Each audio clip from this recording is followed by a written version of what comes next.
My name's Jake, and I want to talk about what happened in my marriage with Lisa. It all started off pretty typical, or so I thought. Lisa and I met in college at a mutual friend's party. She was vibrant, funny, and seemed genuinely interested in getting to know me. Fast forward 10 years, and we were married with 2 kids. On the surface, it looked perfect. A beautiful home in the suburbs, stable jobs, and a seemingly happy family life. But like any relationship, cracks began to show. The first signs of trouble were subtle. Lisa started staying late at work more often, coming home exhausted and distant. At first, I thought it was just the pressures of her new managerial position. But then, small things started adding up. She'd make excuses about meetings that never happened or projects that were suddenly on hold. Her phone became a fortress, always on silent, and she got defensive whenever I asked about her day. I tried to brush it off, convincing myself it was just stress. But my gut told me something was off. The real wake-up call came one Friday evening when I came home early from a business trip. I found Lisa in the living room, laughing on her phone like she hadn't seen me in days. It was a minor thing, but something in her demeanor felt off. That night I couldn't sleep. I kept replaying the scene in my head, trying to figure out what was going on. The next day, I decided to do a little snooping, not that I'm proud of it, but desperation can make you do crazy things. I checked her emails and messages, looking for any clue. That's when I stumbled upon a series of texts between her and a guy named Mike. They were flirty and way too intimate. I confronted her that evening. At first, she denied everything, calling me paranoid and accusing me of invading her privacy. But I could see the truth in her eyes. The argument that followed was brutal. She blamed me for not being attentive enough, claiming our sex life had dwindled and that Mike was just there to fill the void. Her lies piled up faster than I could handle, twisting the narrative to make herself the victim. Leaving wasn't part of the plan. We tried counseling, hoping to salvage what we had. But Lisa was relentless, twisting every situation to her advantage. The final straw came when I found out she'd been hiding more than just texts. She'd been seeing Mike for months. 9 days after that confrontation, I realized my part of the closet was empty. Not literally, but metaphorically. All the shared memories, the plans for the future, everything was gone. I didn't see it coming, but I knew I had to disappear. The emotional roller coaster from shock to anger was intense, and I couldn't bear to stay in that toxic environment any longer. So I left. It wasn't just about leaving her, it was about reclaiming my sanity and finding a way to move forward. After that heated argument with Lisa, things at home became a minefield. She acted like nothing happened, as if her betrayal was just a figment of my imagination. It was infuriating. I couldn't let it go. I needed concrete proof, not just flirty texts, to confirm my suspicions and, frankly, to protect myself legally if it came to that. So, I did something I never thought I'd do. I became the guy who snoops. One evening when Lisa was in the shower, I managed to unlock her phone. My hands were shaking as I navigated through her messages. There it was, a hidden folder of chats and photos with Mike. They weren't just casual conversations. They were explicit, detailing meetups, inside jokes about me, and plans for their future together. But the kicker was a recent message where she told Mike, "Jake has no clue. I feel kinda bad, but he'll be fine. He's too wrapped up in his own world to notice. Plus, the sex is way better with you." That hit me like a ton of bricks.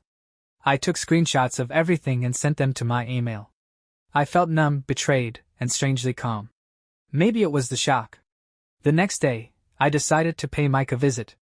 I knew where he worked, a mid-sized marketing firm downtown. I waited outside during his lunch break.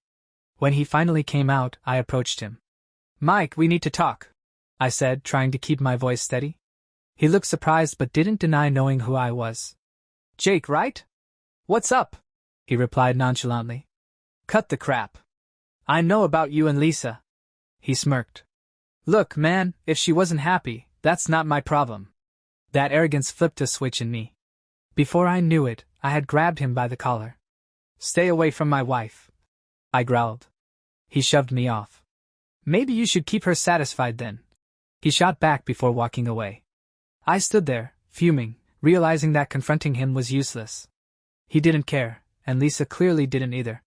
When I got home that evening, Lisa was already there, sipping wine like it was any other day. I walked in and placed printed copies of their conversations on the table. We need to talk, I said firmly. She glanced at the papers and rolled her eyes. So you decided to invade my privacy now? That's what you have to say? After all this? I couldn't believe her audacity. She sighed dramatically. What do you want me to say, Jake? That I'm sorry? Fine, I'm sorry you're hurt. But maybe if you paid more attention to me, we wouldn't be here. I was stunned. You're blaming me for your affair? Affair? Don't be so dramatic. It's not like you haven't checked out of this marriage already, she snapped. At that moment, I realized there was nothing left to salvage. Her lies, her manipulation, it was like looking at a stranger. I'm done, Lisa. Fine by me, she said, standing up and walking away. Don't let the door hit you on the way out. I felt a mix of rage and relief. Rage at her indifference and relief that I could finally see her for who she truly was. That night, I packed some essentials and left. I didn't know where I was going, but anywhere was better than there. Alright, so after I confronted Mike and he acted like the whole thing was no big deal, I headed back home, my mind racing. I needed to confront Lisa one more time, but this time, I was prepared for whatever BS she might throw my way. When I walked through the front door, the house was eerily quiet. The kids were at soccer practice, so it was just Lisa and me. She was lounging on the couch, scrolling through her phone, looking as if nothing was wrong. My blood boiled just looking at her. I grabbed the printed conversations I had left on the table earlier and walked over to her. We need to talk, Lisa, I said, my voice steadier than I felt. She glanced up, her eyes briefly meeting mine before she looked back down at her phone. Jake, can this wait? I'm in the middle of something important. No, it can't wait. We need to address this now, I replied, holding up the evidence. Do you know what this is? Her face flushed, but she quickly masked it with a fake smile. Oh, those? Just some harmless chats with Mike. You know how things can get during busy times at work. I wasn't buying it. Harmless? You were planning meetups, talking about our sex life, and making future plans with him. How is that harmless? She rolled her eyes dramatically. You're blowing this way out of proportion. It's just sex, Jake. We've been having issues in the bedroom, remember? I needed someone who actually satisfies me. I felt a surge of anger. So, you're saying I'm not satisfying you? That's rich coming from someone who's been cheating on me for months. Lisa scoffed. Oh, please. Don't act like you're some saint here. I've never seen you reach your limits. Maybe if you put in a little more effort, you wouldn't have to look elsewhere. Her words hit harder than I expected. Instead of the guilt or remorse I anticipated, she was deflecting blame onto me. You're twisting this to make yourself feel better. I've been trying to talk to you about our problems, but you're never there. I took a deep breath, trying to keep my composure. Talking about our problems doesn't mean you go and have sex with someone else. That's betrayal, Lisa. She stood up abruptly, knocking over her drink in the process. Betrayal? You're the one who's been distant, always working, never present. Maybe if you actually cared about me, I wouldn't have needed to find someone who does. I couldn't believe the nerve of this woman. Instead of owning up to her actions, she was blaming me for her infidelity. You're unbelievable. After everything we've been through, this is how you repay me? She stepped closer, her voice dripping with sarcasm. Oh, poor Jake. Always the victim. Maybe you should just accept that you're not good enough and move on. At that moment, I realized there was no salvaging this relationship. Her lies, manipulation, and sheer lack of remorse made it clear that leaving was the only option. But part of me wanted to make her feel the pain she had caused me. Fine, I said through gritted teeth. If that's how you feel, then maybe it's time for me to go. She laughed bitterly. Finally decided to pack your bags? Took you long enough. Before I could respond, she grabbed her purse and stormed out of the room, leaving me standing there with a mix of rage and sorrow. The house felt colder, emptier without her presence. I knew this was the end, but part of me couldn't shake the feeling that I was just a pawn in her twisted game.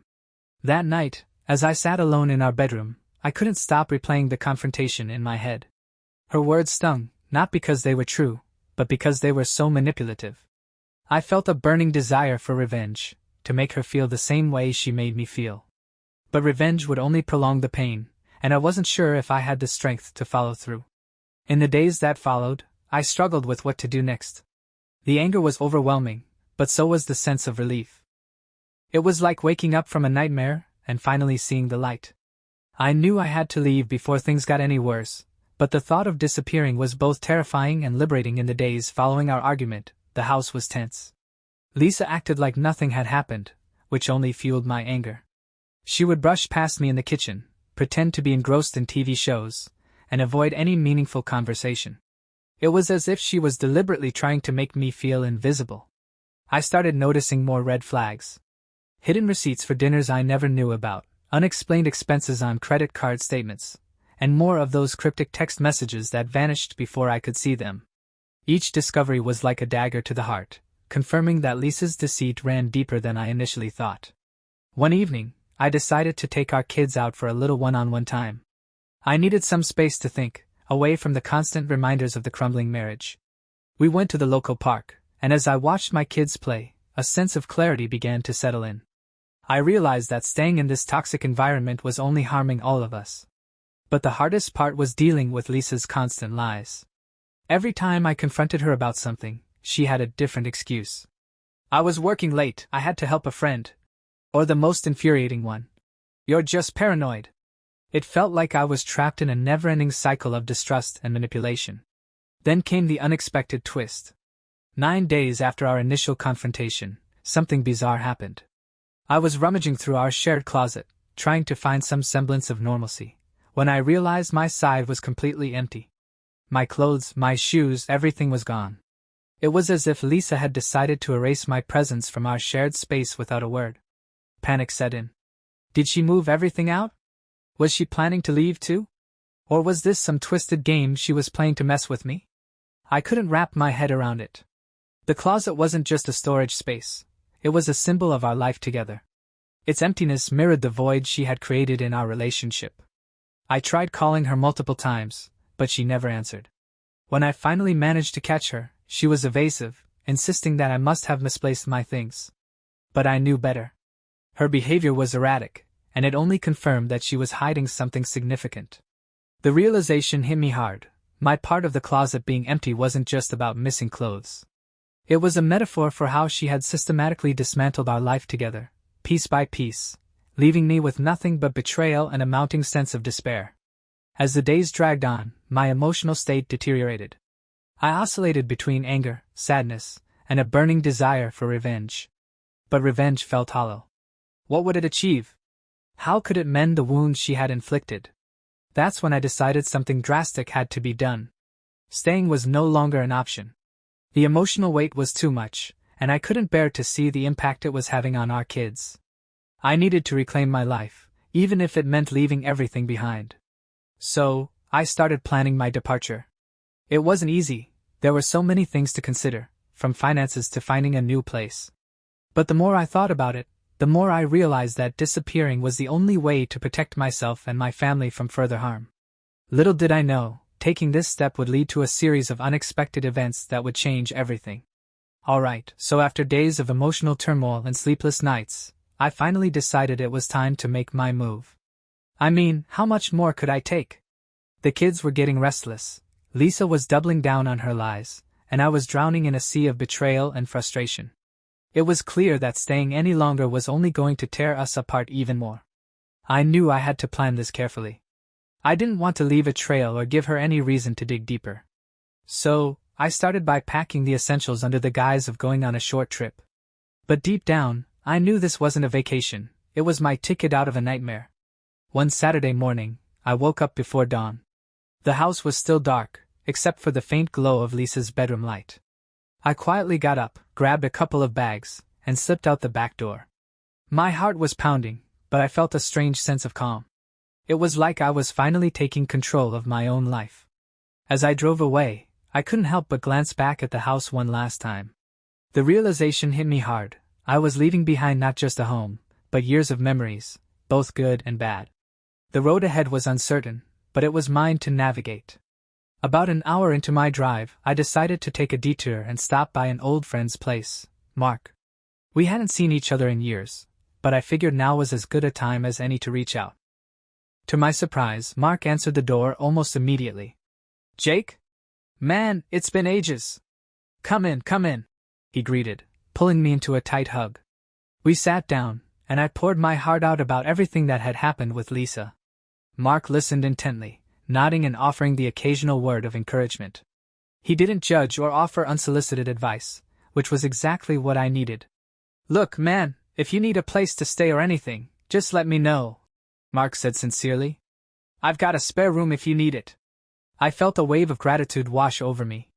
"Thanks, Mark. I might take you up on that." Leaving Mark's place felt like a breath of fresh air.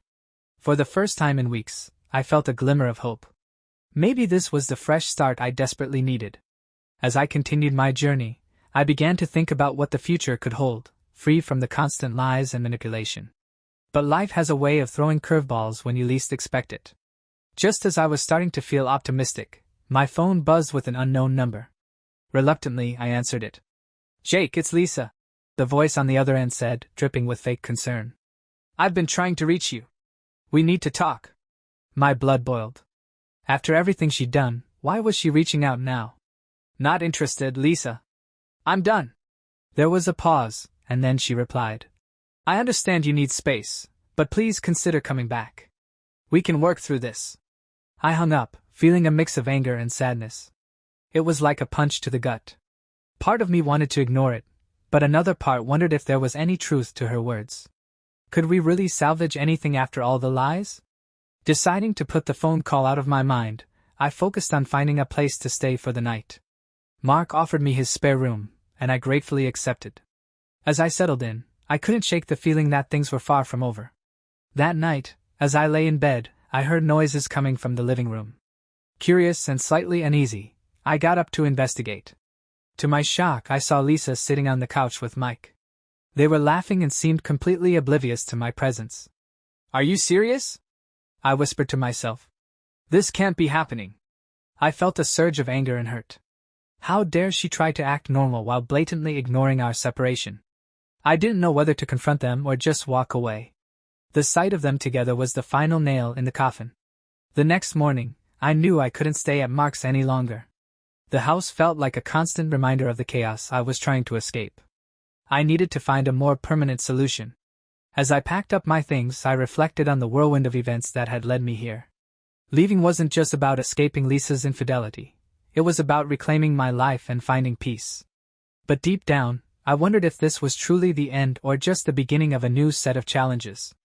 Just as I was about to leave Mark's place, my phone buzzed again. Another unknown number. Hesitant, I answered it. "Jake, it's Detective Harris. I need to talk to you about Lisa," the voice said, sounding serious. My heart skipped a beat. What could she possibly be involved in? "What are you talking about?" "There have been some reports about suspicious activities related to her and Mike. I need to ask you a few questions." I felt a chill run down my spine. This was way beyond a simple affair. Suddenly, my decision to leave wasn't just about me. It was tangled up in something much bigger and darker than I had anticipated. I grabbed my keys and headed out, unsure of what awaited me but knowing that my journey was far from over. If you've been following along, you know things have taken a seriously twisted turn. Just when I thought escaping Lisa and her web of lies was the way out, life decided to throw me another curveball. Here's what happened next. After that unsettling encounter at Mark's place, my phone kept buzzing with thoughts I couldn't shake. But before I could process anything, Detective Harris called again. Reluctantly, I answered. "Jake, we need you to come down to the station," he said, his voice tense. "It's about Lisa and Mike." My heart sank. "What about them?" "There have been some discrepancies in their financial activities. Large, unexplained transactions and potential connections to some shady businesses downtown. We believe there might be more to their relationship than just an affair." I felt a mix of fear and confusion. "I don't know anything about this. I just left because Lisa was cheating on me." Detective Harris sighed. "I understand, but any information you have could help us. We need to piece together what's going on." Reluctantly, I agreed to meet with the detective. Part of me wanted to sever all ties and disappear completely, but another part knew that ignoring this would only complicate things further. At the station, Detective Harris was straightforward. He showed me a list of transactions, payments to offshore accounts, investments in dubious ventures, and frequent large cash withdrawals by both Lisa and Mike. "This goes beyond infidelity, Jake. They might be involved in something illegal." I was stunned. Lisa had always been secretive, but I never imagined she was tangled up in criminal activities. Do you have any leads on what they're involved in? Not yet, but we're following the money trail. We believe they might be laundering money through legitimate businesses. We need your help to understand their patterns and connections. Over the next few days, I found myself pulled deeper into Lisa and Mike's shady dealings. Detective Harris asked me to share anything I knew about their interactions, finances, and any odd behaviors I might have noticed. Through our conversations, I started piecing together the puzzle. Lisa had always been the more ambitious one, constantly pushing for career advancements and new opportunities. Mike, on the other hand, was charming and had a knack for networking. Together, they seemed like the perfect pair to dive into something big. One night, while going through some old emails I had accidentally backed up on a cloud service, I stumbled upon a series of communications between Lisa and Mike discussing investments, offshore accounts, and even mentions of quick cash. It was clear they were planning something major, but I couldn't quite figure out what. As I delved deeper, I realized how dangerous this was becoming. Lisa had always been manipulative, but now it felt like I was dealing with someone who had no moral compass. The more I learned, the more I feared for my safety and that of my kids. One evening, as I was about to leave Mark's place, I noticed a black SUV parked a few blocks away, watching my every move. My heart raced. Was Lisa aware that I was digging into her affairs? Had she somehow linked me to her illegal activities? I decided to take precautions. I informed Detective Harris about the vehicle, and we increased our surveillance. But paranoia set in. Every shadow, every unexpected noise made me jump. It felt like I was living in a nightmare with no end in sight. Just when things couldn't get any more intense, I received a message from an unknown number. It was Lisa. Her words were laced with fake concern, but something in her tone made me wary. Jake, I know you're involved in something big. Don't make a mistake you'll regret. Meet me tonight at the old diner on 5th Street. We need to talk. I was torn. Part of me wanted to confront her, to demand answers and perhaps even get back together. But another part knew this could be a trap, a way for her to manipulate, or even harm me. After a sleepless night, I decided to go. If Lisa wanted to talk, I deserved to know what she was hiding. Plus, it might give me leverage in dealing with Detective Harris. The old diner was deserted at this hour, adding to the eerie atmosphere. I walked in, scanning the room until I spotted Lisa sitting in a corner booth with Mike. They looked relaxed, almost too comfortable for someone in the midst of potential legal trouble. Jake, Lisa greeted with a smirk. Glad you could make it. Before I could respond, Mike leaned in. We need to sort things out. This isn't working anymore. I felt a surge of anger. Sort things out? You think ruining our family and dragging me into your criminal mess is sorting things out? Lisa laughed coldly. Oh, please. You think you're the victim here? We're just trying to survive, Jake. Unlike you, who's too blind to see the bigger picture. I took a deep breath, trying to keep my cool. What bigger picture? What are you involved in, Lisa? Before she could answer, the diner's lights flickered, and I heard sirens approaching. Detective Harris burst through the door, followed by a team of officers. Freeze! Police! Harris commanded. Chaos erupted. Lisa and Mike tried to flee, but the officers were quick. In the ensuing scuffle, Mike was apprehended, and Lisa was taken into custody.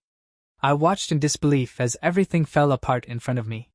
As the dust settled, Detective Harris approached me. Jake, your cooperation has been invaluable. We've been tracking their activities for months, and your information helped us bring them down. I felt a mix of relief and sorrow. The man I once trusted had turned out to be part of something much darker. But at least the nightmare was over, or so I thought. Just as I was processing everything, Harris handed me a sealed envelope. There's something else you need to see. It was found on Lisa when we arrested her. I opened it cautiously. Inside was a USB drive with encrypted files and a note that simply read, "For Jake's eyes only." Curiosity got the better of me. Back at Mark's place, I plugged in the drive. What I found was staggering, evidence of a much larger network, involving high-profile individuals and international connections. Lisa and Mike were just the tip of the iceberg. After Detective Harris handed me the USB drive, I couldn't stop thinking about what it might contain. Back at Mark's place, I cautiously plugged it into a secure laptop. The files were encrypted, and at first glance, it seemed like nothing more than gibberish. But after hours of frustration and multiple failed attempts, I managed to crack the code using a combination of brute force and some old hacking tricks I picked up in my younger days. What I found blew my mind. The USB contained detailed plans of money laundering operations, connections to high-profile politicians, and evidence of illegal arms deals spanning multiple states. Lisa and Mike were just the entry points into a much larger network. There were names I recognized, people I'd never expect to be involved in something so sinister. One file, in particular, stood out, a ledger of transactions linked to a shell company I had inadvertently invested in years ago, thinking it was a legitimate business opportunity. It turns out, it was a front for laundering money. My investment had unknowingly tied me into their operations. As I delved deeper, I stumbled upon a personal document, a photo of Lisa with another man I didn't recognize, labeled with the date I thought our marriage was on the rocks. It was clear she had been involved with multiple people, all connected to this network. My wife's lies weren't just about one affair, she was part of something much darker. Feeling betrayed and used, I realized I couldn't trust anyone, not even Mark, who had been a pillar of support. The question now was, who could I rely on to help expose this without becoming a target myself? Just when I was feeling completely isolated, Detective Harris reached out again. "Jake, we need to move quickly. The people behind this are powerful and won't hesitate to eliminate threats." He introduced me to Maya, a seasoned cyber investigator with a knack for digging up dirt on the internet. She was sharp, resourceful, and seemed genuinely invested in taking down the network. Together, we started piecing together the puzzle, cross-referencing the USB's data with law enforcement databases and public records. Our progress didn't go unnoticed. Within days, I began receiving threatening messages, anonymous texts warning me to back off or face the consequences. At first, I tried to brush them off, but the threats escalated. One night, as I was leaving Mark's place, I noticed a black van parked a few blocks away, its windows tinted, making it impossible to see inside. My heart raced. Was this a warning from Lisa's associates? I informed Detective Harris, and we increased our security measures. It was clear that exposing this network was a dangerous game, but the more I learned, the more I felt compelled to see it through. Not just for myself, but for the countless others who were unknowingly entangled in this web. With Maya's expertise, we uncovered a series of offshore accounts linked to influential figures, including a senator who was a close friend of Lisa's father. This connection explained the high-level protection Lisa and Mike seemed to have. The deeper we dug, the more evidence we found of their attempts to cover their tracks, falsifying documents, bribing officials, and even manipulating media outlets to discredit anyone who got too close. One late night, Maya discovered a hidden server that housed even more incriminating data. It was a goldmine of information that could bring down the entire network, but accessing it would require navigating some serious cybersecurity defenses. It was risky, but we had no choice. We devised a plan to infiltrate the server and extract the evidence.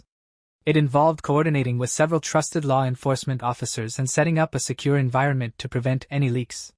The stakes couldn't have been higher. If we failed, not only would we lose the evidence, but we could also become targets ourselves. On the night of the operation, tension was at its peak. Maya and I worked side by side, bypassing firewalls and decrypting layers of security. Every second felt like an eternity as we navigated through the digital fortress. Finally, we reached the heart of the server, a treasure trove of files that could expose everything. Just as we were about to download the final batch of evidence, the power in the building flickered. Alarms blared, and the sound of heavy footsteps echoed through the halls. We'd been discovered. Adrenaline surged as we grabbed the USB drives containing the most critical data and made a run for it. Outside, chaos reigned. Police reinforcements arrived, and a firefight broke out between law enforcement and the network's hired goons. In the midst of the chaos, I saw Maya taking cover, ensuring the data was secure. We managed to escape through a back exit, hearts pounding and minds racing. In the aftermath, with the evidence safely in the hands of authorities, the conspiracy began to unravel. High-profile arrests were made, including the senator and several key players in the network. Lisa and Mike's roles were minimized compared to the larger scheme, but their downfall was inevitable. Through it all, Maya became an invaluable ally.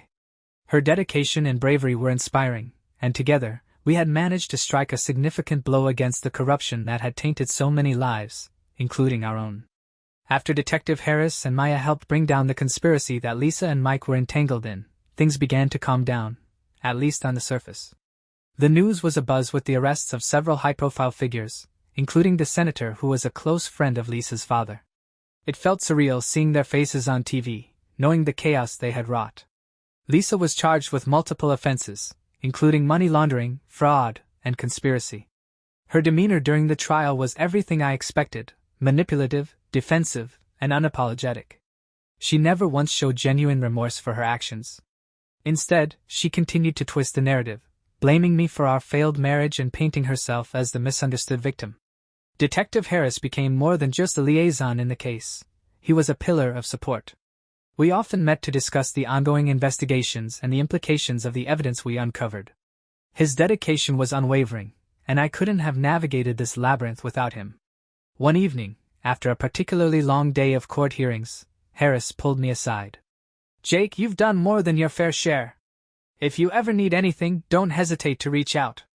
I nodded, feeling a genuine sense of gratitude. "Thanks, Harris. I don't know how I'd have handled all this without you." He gave a reassuring smile. "You're stronger than you think. Just take care of yourself."